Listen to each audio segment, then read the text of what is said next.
ठीक है, तो ये वाला क्वेश्चन आ गया। अब उसने लिखा है टू शो, हमें लिखना है to prove P is equidistant from point A and B। तो P जो है वो इक्वल डिस्टेंस पर है A और B से, जिसका मतलब क्या हुआ, हमें क्या शो करना है कि जो डिस्टेंस पी ए है that is equal to P B.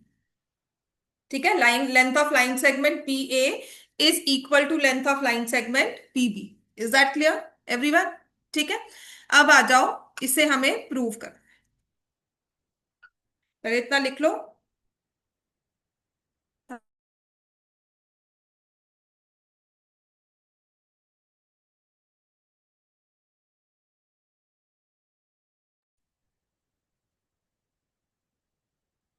तो प्रूफ में अब हम क्या करेंगे, सबसे पहले तो जिस भी चीज में देखो, अगर तुम्हें ट्राइंगल्स का क्वेश्चन आएगा, कुछ भी आएगा, आप ये बात समझ कर रखना कि आपको करनी कॉन्ग्रुएंसी ही है। ठीक है, कॉन्ग्रुएंसी दो ट्राइंगल्स में होगी, सिंगल में तो होने से रही। और आपको क्या लगता है कि इसमें से हम कौन से दो ट्राइंगल्स ले सकते हैं? A M P and B M P. समझ में आ गया? ये छोटे वाला ट्राइंगल, ये वाला, और एक यहां से ये वाला, दिख रहा है ना? एक मैं ले रही हूं in triangle given to prove, एक बार इरेज कर दूं, सबने लिखा हुआ है। ठीक है, तो because I need the figure side by side, तो मैं प्रूफ में अब आ जा रही हूं, यहां पर आई राइट द प्रूफ कि मैं लिया in triangle A M P and triangle B M P. अच्छा, मैंने एम क्यों लिया, बुक में तो सी लिया हुआ है, मैंने एम क्यों लिया, ये शो करने के लिए कि वो बाइसेक्टर है, मिड पॉइंट है। बात समझ में आई? एक तरह से इंफॉर्मेशन पास करने के लिए कि this is the mid point.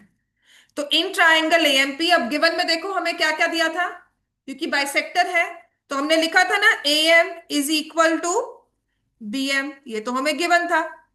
फिर दूसरी चीज क्या है कि एंगल ए एम पी जो है वो एंगल बी एम पी के इक्वल है, क्योंकि दोनों ही 90 डिग्री है, ये भी परपेंडिकुलर की वजह से हमने ले लिया था।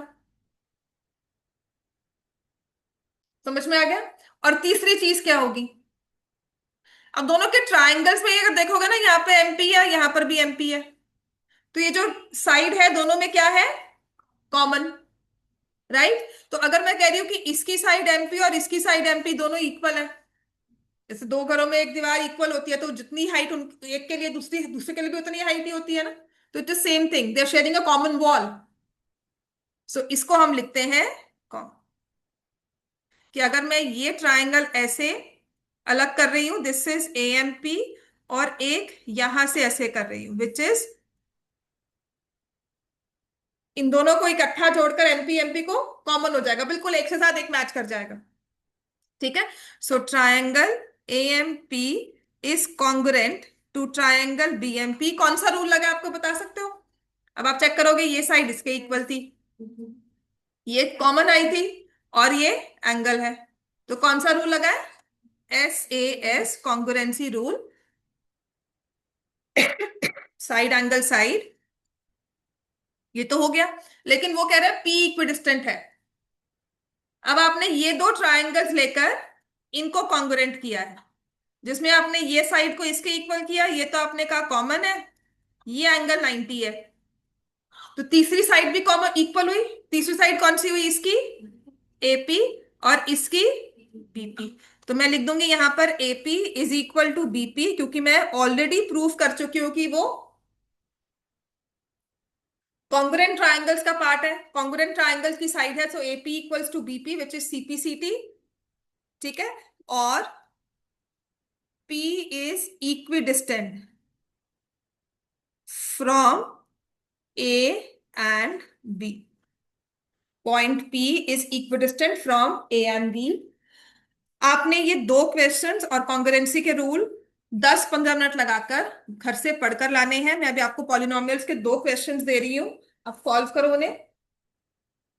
ठीक है, तो लिखो भाई।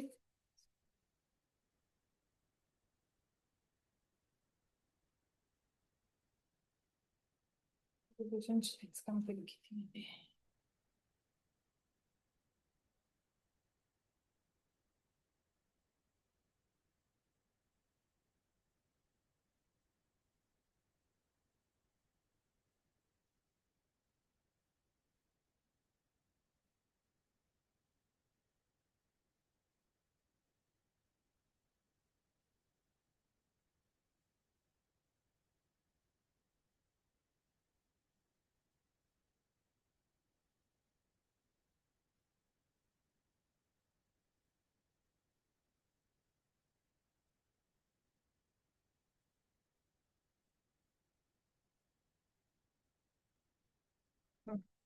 चलो लिखो।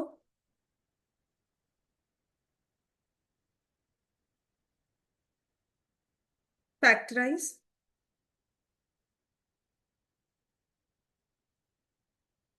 4/9 x² 20/21 xy 25/49 y²।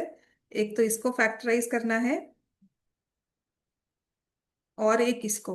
8x³ +1 12x² +6x।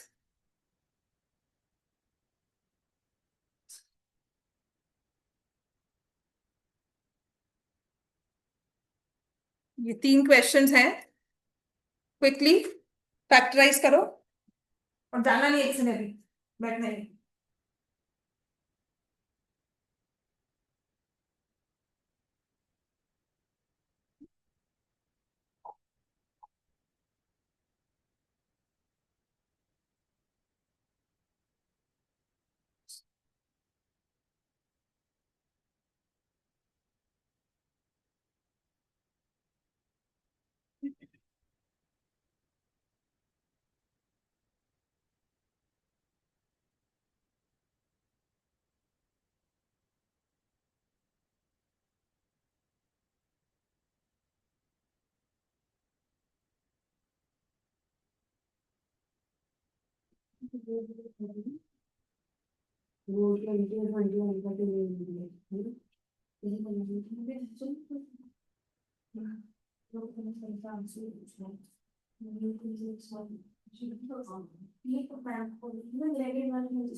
Question है yes ma'am, very easy ma'am, very easy, very. हाँ देख लिए होंगे अब तक। नहीं आपका सच्ची नहीं देखी, मैं एक ही करें, पांच किसका फोन आ रहा है तुम्हारे? पूछा है कि क्या दिख रहा है। अच्छा हाँ जी, ऑनलाइन वाले बच्चों किया ये काम हमने, आता है कि नहीं प्रभगीत? द फर्स्ट क्वेश्चन, ये तो इजी है। अब यस क्या बना इसका, बताओ फर्स्ट का। मैम, इसमें आइडेंटिटी लगेगी कौन सी? x² - y² वाली। इसमें फर्स्ट वाले क्वेश्चन में? सॉरी, x - y का होल स्क्वायर वाली। हाँ तो क्या बनेगा ये? 2/3, बोलो सारे, 2/3x - 5/7y into 2/3x minus 5/7y। 5/7y। हाँ अच्छा, अब अपांशु सेकंड वाली याद है? सेकंड मैंने गलत किया है। अच्छा, और प्रभनूर तुमने किया ही नहीं मैं अभी। मैं कर रहा था अभी सेकंड। क्या लग रहा है, मैं क्या सोच होगा रहा था इसमें, क्या कौन सा मैं फॉर्मूला लगेगा, बता चल कौन सा लगेगा। मैं वही सोच रहा था। हाँ तो ये कर नहीं रहा हो ना, तो ये कौन नहीं आता। हाँ ताहिरा, इसमें कौन सा फॉर्मूला लगेगा? a+b होल क्यूब, जिसमें क्या होता है a³ प्लस b³। सो बच्चों सच में कह रही हूँ, अपने फॉर्मूलाज को याद रखो। If you remember your formulas well, then you will understand कि दिस इज, समझ में आ रहा है बात। आज ना अपने फॉर्मूला की वर्क जो शीट है वो कम से कम 2 या 3 बार तो लिख कर लाओगे। सारे फॉर्मूलाज की लिस्ट में दी हुई है ना, मैंने बार बार लिखवाई हुई है ना। उपांशु, प्रवनूर। Yes ma'am. हाँ तुम्हें यस जो मैम। फॉर्मूलाज की मैंने वर्कशीट प्रॉपर लिखवाई हुई है ना, formulas a+b whole square, a-b whole square, a² - b², वो मुझे कल 3 बार लिखकर चेक करवानी है। ठीक है। So this will be 2x+1, 2x+1, 2x+1। बात समझ में आ रही है तुम दोनों को? Yes ma'am. ठीक है, मुझे कल वो होमवर्क में चाहिए। Yes I ma'am. Need the formulas to be written. Then x² - 25y², इसको क्या लिखेंगे हम? x का होल स्क्वायर माइनस 5y का होल स्क्वायर। उपांशु ये आता था? Yes ma'am. और प्रवनूर तुमको? मैम मैं पहले उसमें अटका हुआ था, मैंने ये लैब देखा नहीं था। मतलब नहीं किया ना बच्चे, देखिए तो देखकर ही पता लगता है, अगर तुम सारे तीनों क्वेश्चंस को भी देख रहे हो और लिख रहे मैम हो। वैसे ये वाला आता है। देख बेटा, सही बोलना, नहीं आता तो इसमें कोई ऐसी बात नहीं है, बट दिस इज एक्स नहीं मैम, प्लस फाइव बाय ये वाला आता था मेरे को, चलो आता है ये। ठीक है, x+5/x - 5y। ठीक है, चलो जाओ।